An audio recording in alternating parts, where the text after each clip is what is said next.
Monsieur le gouverneur de la région de Saint-Louis,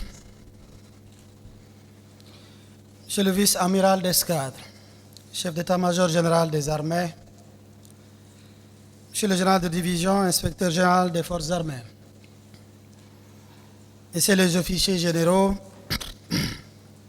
Excellences, Mesdames et Messieurs, les membres du corps diplomatique, Messieurs les maires des communes de Saint-Louis et de Gandon, Monsieur le colonel commandant la zone militaire numéro 2, Monsieur le colonel commandant la Légion de gendarmerie de Saint-Louis,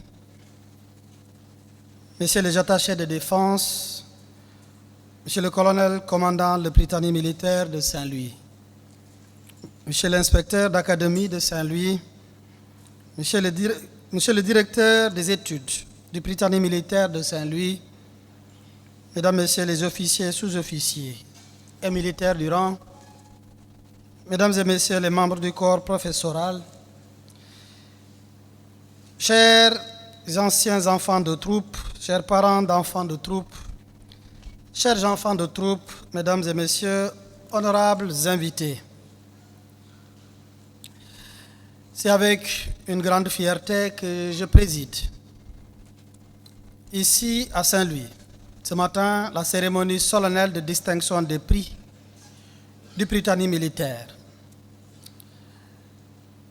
Je me réjouis que ma toute première venue ici au PMS coïncide avec ce moment de célébration de l'excellence qui, de l'avis de tous, pour ne pas dire de l'avis unanime, est la marque de fabrique de cet établissement d'exception. En effet, le Britannique militaire occupe une place à part dans notre paysage éducatif. Il incarne un modèle harmonieux où se conjuguent l'excellence académique et la rigueur militaire. Le prestige national et le rayonnement international de l'école sont tous deux le fruit de cette symbiose. Une symbiose que des générations d'encadreurs, militaires, des professeurs et des enfants de troupe ont su enrichir, et cela au fil des décennies. C'est donc pour moi le lieu de féliciter chaleureusement le colonel Abdoulaye Mbengue, l'ensemble de l'encadrement et le corps professoral pour avoir fait comme leurs devanciers, pour avoir maintenu le Britannique militaire sur la voie de l'excellence qui le caractérise. Les remarquables résultats de l'année scolaire que le commandant de l'école a rappelés si éloquemment, les performances dans les compétitions académiques, notamment le concours général, ou, pour ne citer qu'à titre d'exemple, qui est là parmi nous, l'enfant de troupe Ahmed Babou s'est particulièrement distingué, sont autant d'indicateurs de la volonté de maintenir haut le flambeau de l'école dans le système éducatif national. À cet égard, je tiens à saluer l'engagement déterminant du chef d'état-major général des armées qui veille en permanence à doter l'école des ressources indispensables à son bon fonctionnement. Je voudrais également exprimer ma gratitude au ministère de l'Éducation nationale pour la pertinence et le caractère très précieux du partenariat. Un partenariat franc et fructueux qui a su remonter les vicissitudes du temps pour maintenir sa qualité. Un partenariat qui s'est exprimé par la mise à disposition d'enseignants qualifiés, rigoureusement sélectionnés et engagés au quotidien pour la réussite de nos élèves. Amiral, Mesdames et Messieurs, la haute qualité de notre corps enseignant a été mise en lumière par le brillant discours d'usage délivré ici tout à l'heure par le professeur Madiaïna Bahoum, à qui j'adresse mes plus vives félicitations. Abordant le thème crucial de l'intelligence artificielle, il s'est emparé d'un sujet qui interroge l'humanité tout entière.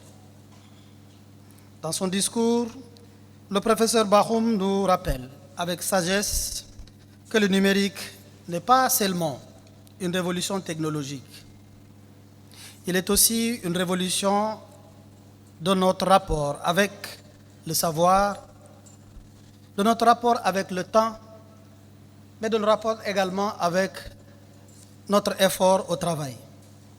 À cet égard, nul n'est mieux fondé que la communauté éducative pour appréhender les transformations radicales que la diffusion de l'IA engendre déjà et continuera sans doute d'opérer sur les pratiques d'enseignement, les modes d'apprentissage jusqu'aux valeurs mêmes transmises à nos élèves. Cela, l'État du Sénégal l'a bien compris. À travers le New Deal technologique et la stratégie numérique pour l'éducation SN 25-29, le gouvernement a entrepris d'exploiter toutes les opportunités offertes par l'IA afin de moderniser et de rendre notre système éducatif plus performant et plus inclusif. Toutefois, cette démarche d'innovation s'accompagne d'une vigilance stricte. L'usage de cette technologie sera scrupuleusement encadré par une charte nationale d'éthique, garantissant ainsi une transformation numérique responsable et respectueuse des valeurs républicaines et humanistes de l'école sénégalaise. En conformité avec la vision des autorités publiques, l'usage des nouvelles technologies doit appuyer la nouvelle initiative pour la transformation humaniste de l'éducation, NITE. L'objectif, impulsé par son Excellence le Président de la République, chef suprême des armées, est de bâtir d'ici 2035 une école sénégalaise rénovée où l'éthique, la dimension humaine et l'ancrage dans notre patrimoine culturel et spirituel guident l'acquisition des connaissances. C'est pourquoi j'ai été particulièrement heureux d'entendre le professeur Bahoum évoquer dans son discours la place centrale des valeurs et de l'humain face à l'essor fulgurant des nouvelles technologies. Je souscris pleinement à ce point de vue qu'il a évoqué avec éloquence.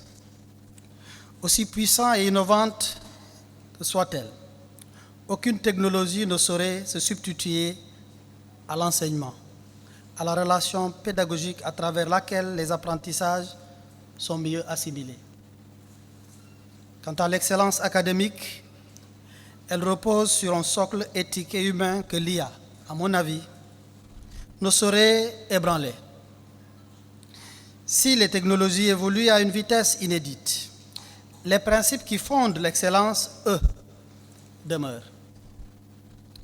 La quête du savoir, la rigueur intellectuelle, le goût de l'effort, la discipline, l'éthique, la probité morale restent intemporels.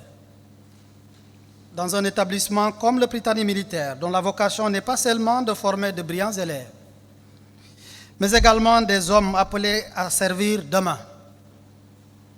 L'ancrage dans ces valeurs qui épousent parfaitement son identité et son histoire me paraît fondamental. Par conséquent, en écho aux propos du professeur Bahoum, j'exhorte nos enfants de troupe à embrasser la révolution de l'IA qui, de manière inéluctable, façonnera toutes les dimensions de leur avenir.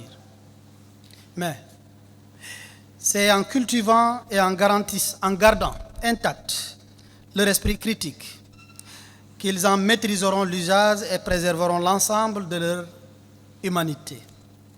Amiral, honorables invités, me tournant maintenant vers les lauréats, je voudrais leur adresser mes chaleureuses félicitations. Être primé à la fin de l'année scolaire est une juste reconnaissance de vos efforts soutenus et de votre mérite. Vous avez bien travaillé. Vous avez fait preuve de constance, de discipline et de volonté. Soyez-en fiers, mais je parle de cette fierté qui donne envie de continuer et de se surpasser. J'allais même dire de toujours et encore se surpasser. Gardez cela en tête et ne vous endormez pas sur vos lauriers. C'est uniquement à cette condition que vous maintiendrez le cap et resterez durablement parmi les meilleurs. Je veux aussi m'adresser à ceux d'entre vous qui repartent sans prix aujourd'hui. Je vous demande de vous armer de ténacité et de courage. Redoublez d'efforts pour que l'année prochaine soit votre tour de gravir les marches de cette estrade. Enfin, je n'oublie pas les parents. Vous avez consenti un sacrifice que je mesure à sa pleine valeur. Confier un enfant à une école militaire, le voir partir si jeune, le savoir soumis à une discipline exigeante, n'est pas chose facile pour un parent. Je voudrais ici vous remercier pour cet acte de confiance envers l'institution militaire que le commandement, les encadreurs ainsi que le corps professoral s'efforcent de mériter au quotidien. Chers enfants de troupe, je ne conclurai pas sans vous rappeler ce qui fait le caractère unique de votre école. Elle n'est pas seulement un lieu d'instruction, elle est aussi un héritage. Bien avant vous, des générations d'enfants de troupe ont arpenté ces couloirs.